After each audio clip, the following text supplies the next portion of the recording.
It was supposed to be a quick trip, just a couple of days exploring the rural mountains of Japan, a place far removed from the hustle and bustle of the cities. But what I didn't expect was the eerie encounter with a forgotten spirit, an encounter that would forever haunt my every step. I had heard about the ancient temple nestled deep in the mountains of Kyoto from a local guide. The temple, abandoned for over a century, was said to be cursed. The locals called it the Shoujo Temple, named after an old myth about a mysterious spirit known as the Yūrei, who haunted the temple grounds. The spirit was believed to be the restless soul of a woman who died in the temple, her life cut short by a tragic love story that turned into betrayal. They warned me not to go. "It's not safe," they said, eyes filled with fear. "The spirit there is vengeful, and once it notices you, it won't let you leave." But curiosity got the better of me.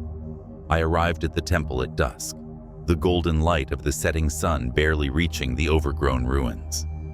The stone steps leading up to the temple were crumbled, covered in moss, and the air had a dense, oppressive weight. The silence was unsettling, and even the birds seemed to avoid the place. The only sounds were the distant calls of insects and the rustling of trees swaying in the wind. As I stepped into the temple, the atmosphere shifted. The air turned colder, and I felt the hairs on the back of my neck stand up. The place was a ruin. Broken statues of Buddha, cracked stone altars, and faded paintings on the walls depicting the gods. Yet, amidst the decay, there was something about the temple that felt too alive. I walked deeper into the main hall, my flashlight cutting through the shadows. The walls seemed to whisper, though the language was unfamiliar. But as I passed an old shrine, something caught my eye. In the corner of the room, a delicate wooden carving of a woman stood, her figure twisted in agony. Her mouth was open in a silent scream, and her eyes, hollow and dark, seemed to follow my every move. I froze, my heart pounding in my chest.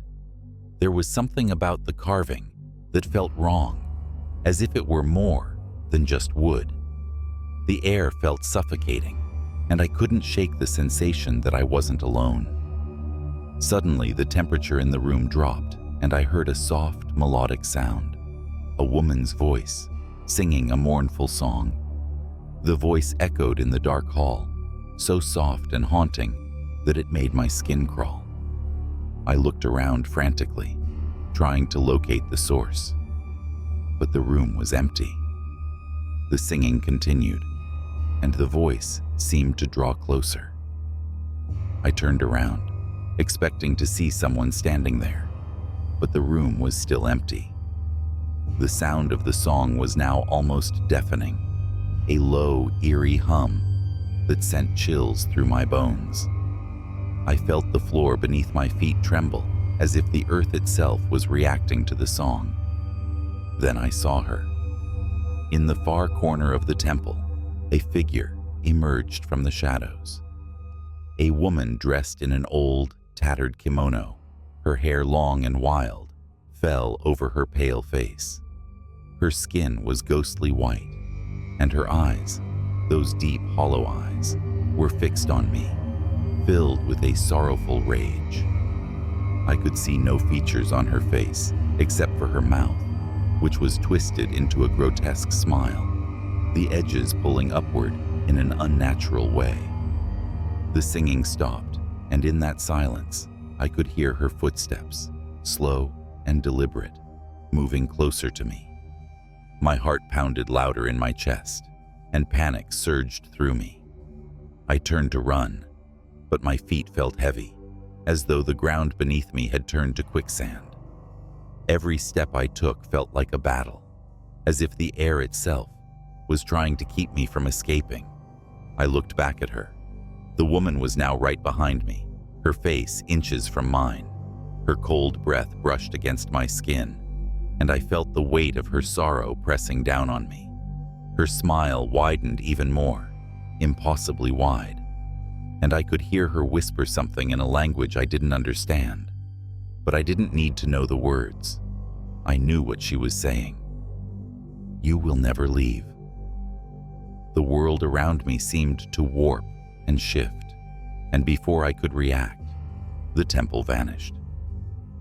The stone floors, the crumbling walls, and the overgrown trees were replaced by an endless field of white fog.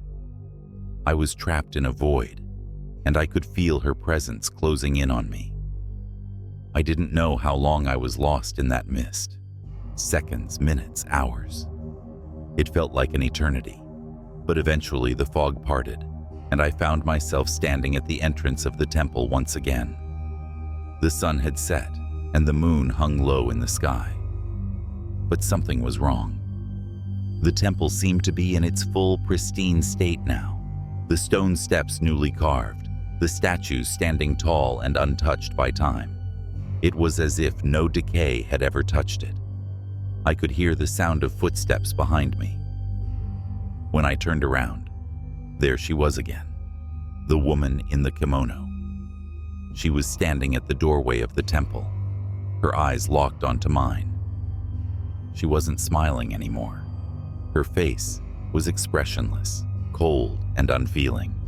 It was then that I realized something horrifying. I had never left the temple, and I was never going to.